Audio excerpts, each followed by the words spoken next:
You know, if if you've been watching on the channel, you could probably have guessed that I'm a WWE fan by now. I know I've only made two 2K videos, but I made that John Cena farewell thing. That was pretty heartfelt for me. And if you've been watching the channel since it started, you could probably guess I'm a WWE fan. A lot more people from the TikTok would be able to guess that. We post a lot of WWE stuff over there. But just because I'm a fan of it does not mean that I agree with everything that happens. In fact, more often than not, I don't. So this video is going to be pretty much like a rant. I put down a list of 10 things in my notes here of stuff that I do not like about not just WWE, but pro wrestling in general. And this is going to be stuff related to the companies, the fans, creative, um, the wrestlers, all sorts of stuff. Um, and it's just basically just going to be me ranting about what I don't like. And I have a lot more stuff, so I might make a part two, maybe even a part three to this video at some point, if it does well. Number one, the hate for women's wrestling. Now this obviously isn't as big of a thing as it used to be, but I still will see so many people like just completely trashing on women's wrestling for no reason than just they're women. Great. I had two friends of mine, um, who I won't say their names on here, uh, that they've grown out of it now, but anytime a wrestling event would happen, when a women's match came on, they'd just go somewhere, maybe be on their phone during it or whatever. And it's like, what the hell? Because honestly, in 2025, I genuinely thought that the women were doing a better job than the men. I enjoyed the women's stuff way more than the men's. And the fact that it is 2026 and there are still people that refuse to watch women's wrestling strictly because they're women. That's the weirdest thing. That's blatantly being sexist. And I hate more than that how they act like they're not. They're like, "Oh, I'm not sexist. I just don't want to watch it." Why? Because they're women. What the fuck? What do you mean? That is just blatantly sexist. Like I said though, my two friends have changed. They now actually watch women's wrestling and enjoy it. Thank God I was able to turn them to the light side. Ugh, that's just number one though. Next up okay, so this one's gonna be kind of I don't want to say tropes in wrestling matches, but just stuff that happen in wrestling matches quite a bit that I would really like to stop because I find them annoying. First up, diving cutters. A lot of people do it. Cody Rhodes does it. Will Ospreay, Javon Evans, excuse me, BDE.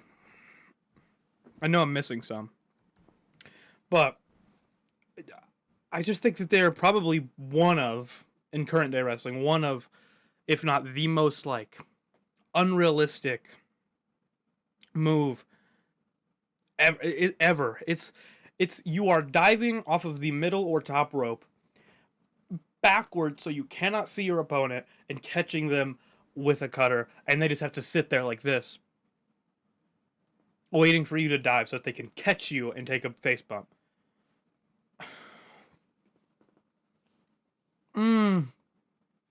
It just every single time I see it, it just takes me out of a match. It could be a great match going on, and then somebody does a diving cutter, and I'm just like, what the hell? Um, Another one is what's his name? What's his name? Give me a second. I have to remember who he is. Okay, I found it. Bandito. His finisher, the 21 plex. Oh my gosh, that is like that move. Let me tell you how bad that move is. So I'm just trying to run through what it even is in my head because just explaining it sounds stupid. The opponent has to have their hands on like the middle rope, leaning down while he readies the move, and then he like runs at them, grabs them by the waist. It does like a handstand on them, springs backwards into a German suplex. Oh my gosh. It's so bad. It's so bad. It makes no sense. It's the most unrealistic thing ever. The cutter was bad enough, but that can be used in some scenarios to look realistic. That thing, you can't make the 21 plex look realistic. You can't do it. There's no situation that would happen. Like, you'd have to be the luckiest person ever to hit that. It, you know, not just stuff related to being unrealistic. I hate, like, I also hate just certain things that happen super often in wrestling. Like, any multi-man match, they got to do like the spot where one guy's going for a superplex and the other comes and does a power bomb and they all fall, and it's like, come on, we've seen that 14 million times. We can do without it. Other just random things in pro wrestling matches that I think are just dull now. Probably dives. And that's not saying, like, don't ever do a dive, but I feel like when they happen in every match, it kind of takes away from what makes them feel special. It just... I don't know. It now every single time I see a dive now, it's like, those used to be super cool moments where the crowd would pop high, and now they just kind of sit there like, yeah, it was a dive. Cool. And that's not how they should be used, I don't think. Also, not everybody should be doing dives. Like, for example, the War Raiders. Whenever I see them do like that moonsault from the top, I'm just like, why? Because you know they're not going to hit it. Nobody doing a top rope moonsault ever hits the top rope moonsault, by the way. That's something I noticed. Freaking Seth Rollins' Phoenix Splash is a higher success rate. But I don't know. It's just like, that feels like an unnecessary thing for someone with your body type to do. And I'm impressed you can. It is impressive. But like, you also have to take a long... They also have to take a long time to like set it up. And that makes it look less realistic because, you know, the guy can just, like, stop him. Don't just lay there. All right, I think that about does it for the second one. Number 3 here. Fickle pro wrestling fans. And what I mean by that is, I mean, a lot of people have talked about it when talking about wrestling. How fans will just... we really want this guy to be in the main event. Put him in the main event, please. And then he gets to the main event, and they're like, we hate this guy. He sucks. He's garbage. Like, for example, a few days ago, I was on social media, and I saw a thing talking about Drew McIntyre's title reign, saying it sucked, and can you please take the title off of him? He just won the title. He just won the title. I'm pretty sure the first SmackDown of 2026, he won the title. He just won it. We are in February. It hasn't even been like a month and a half yet, and people are already wanting him to drop the title. I have been clamoring for him to be champion since 2021, and now all of a sudden, I thought everybody else was too, but now all of a sudden I've seen people being like, "No, Drew, get the title off of him. He's garbage."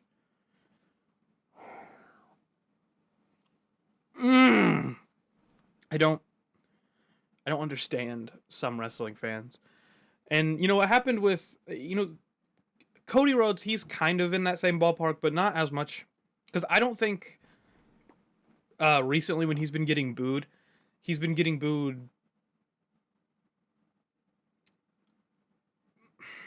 I'm trying to explain the best way to put this.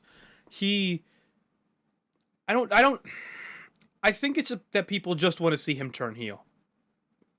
Because he's been a babyface since 2022, and they just want to see something different. Which, there's a fine line between booing somebody the moment they get to the main event because you're just fickle, and then also, there's been a guy who's been the same character this entire time, and can he please like change? I think there's a difference in that. So I don't mind the Cody Rhodes stuff because he's been a babyface for a while, so I get it. I also want to see him turn heel, so I get why they're booing him now. It's just getting bland now, and it actually took a while for people to really start saying that, which I'm happy about. because, you know, most what I thought was going to happen, and it did with a lot of people, but not as many as I thought. Is I thought when he won the title off of Roman in 2024, people were just going to turn on him instantly. They didn't, thank God. So that's good.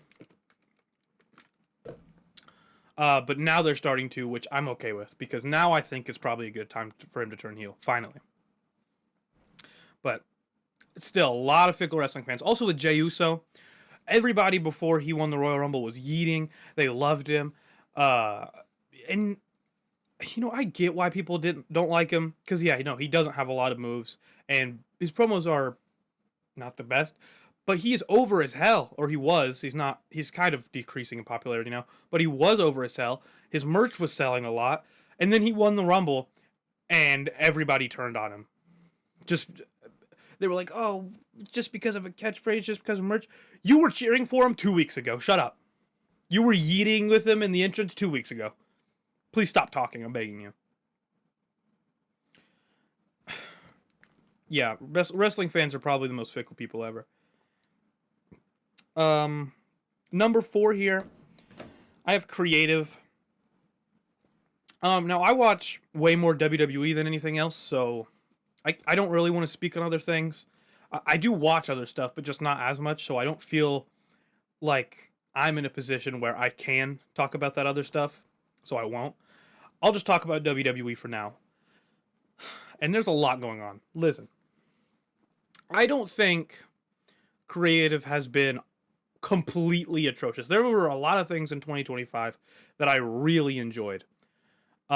People say that 2025 was one of the worst years ever. Were you watching in 2017 through 19?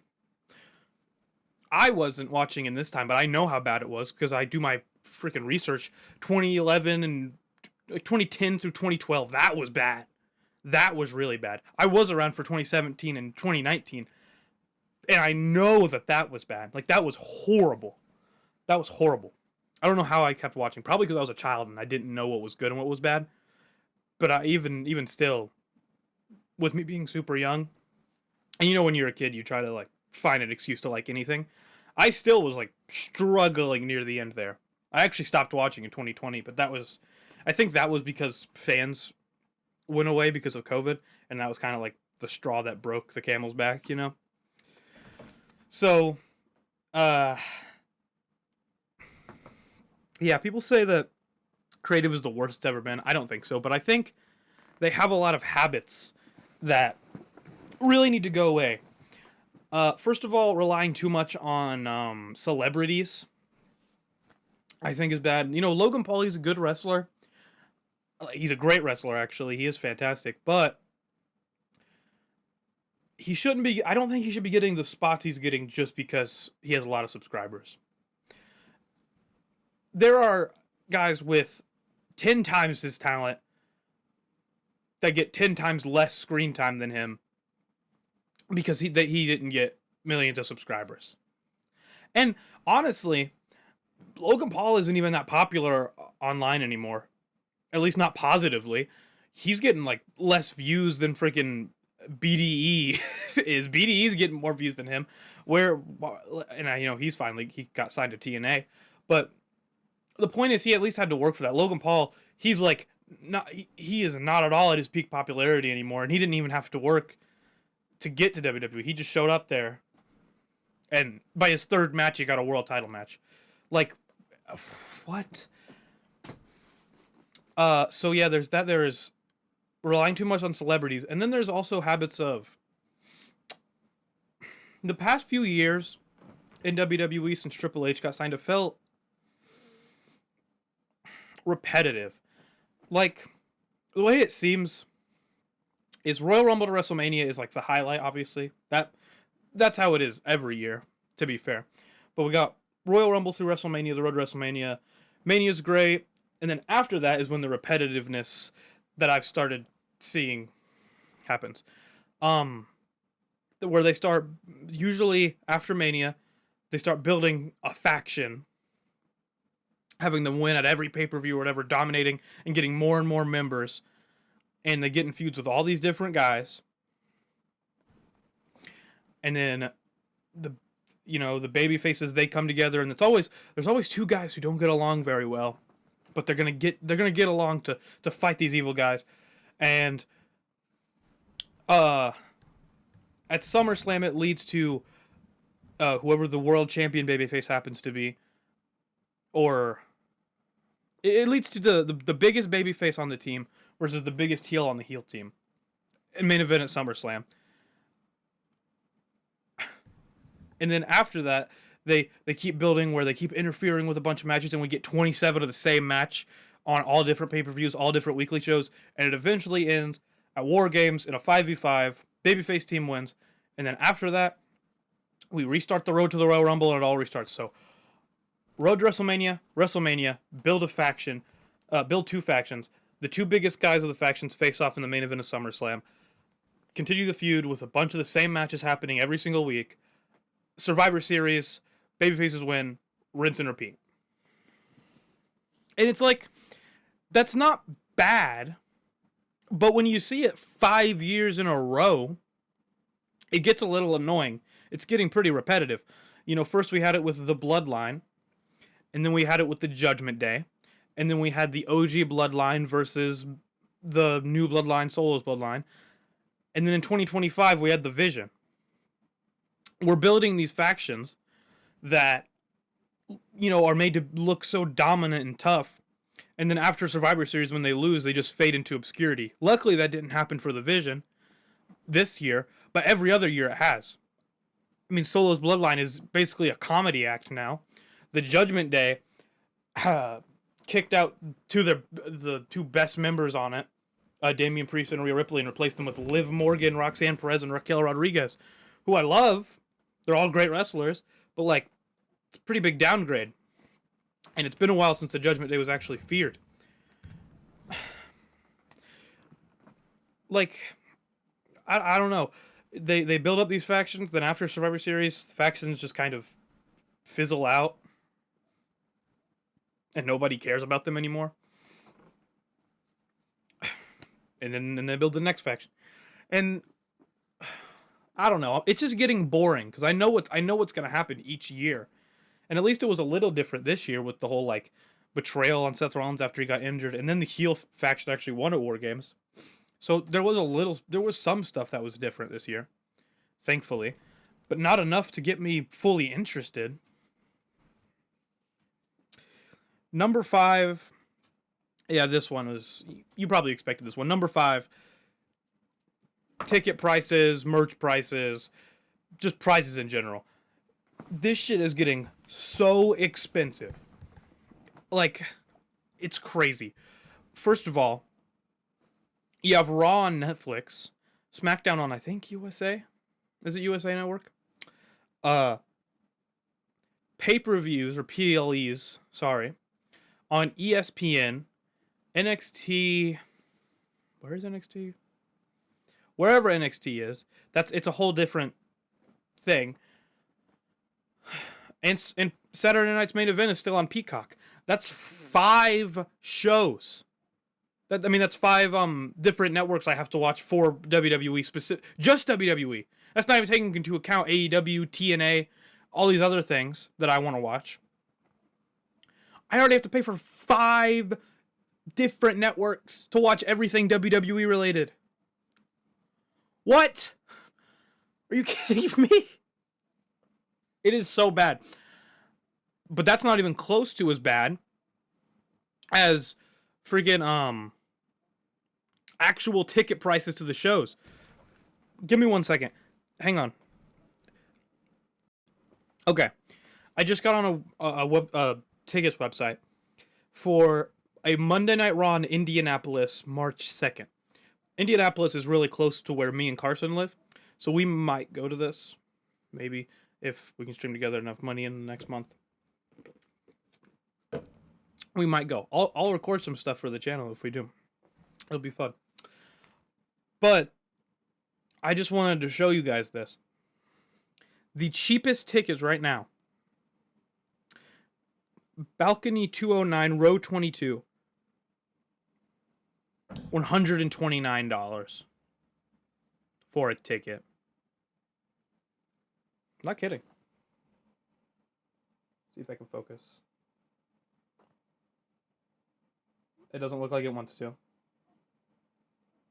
Yeah, it doesn't look like it. Nope, it's gonna refuse. Do it! Do it! Nope, it's not gonna. Whatever. $129 for one ticket. That's the cheapest. That's the cheapest. This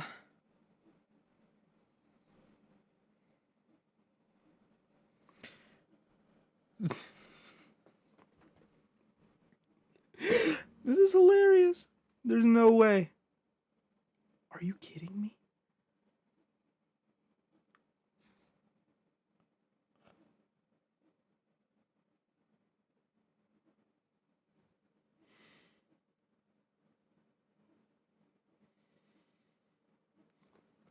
Lower level 14, row 9, $30,000?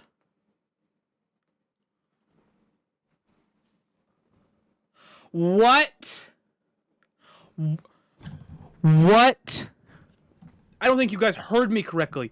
$30,000.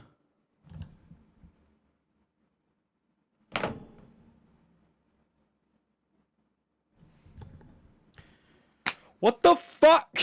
It's fake fighting.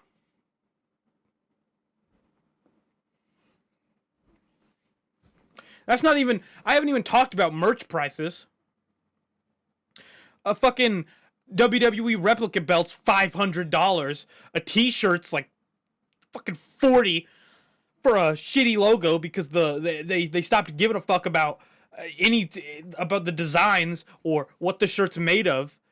Freaking Wrestling Gifts was actually made a video a while back talking about how much stuff has gone down, but the prices just keep going up. They just keep going up. Dude, no, that actually put me in such a bad mood. 30,227 to be exact. For one ticket. $30,000. That actually made me livid. That made me livid. Honestly, I might have to do a part 2 with just this. This is just 10. We're already at 20. We're almost at 23 minutes. We're at 23 minutes. I'm not doing a lot of editing, if any at all. This might not get edited even a little bit. So, yeah, that's just the first 5. I'm going to make a part 2 that I do want to make. I'm going to make a part 2. Because this is getting pretty long. With another 5. Yeah, so be on the lookout for a part 2 to this video. Please like if you agreed with some of my takes here. Comment down below some things you hate about WWE or pro wrestling in general right now. And if you disagree with me on any of these things, also comment down below and we can have an argument about it. Because that just, the more you comment, the more YouTube pushes my video out. So if you want to comment a hate comment on me for this, you can go right ahead. I'll get more views that way. So please do hate. What else? Subscribe if you enjoyed this video, and please go look at other videos because we put a lot of effort into those too. Subscribe if you enjoyed, and yeah, I'll make a part 2 to this soon. See you guys.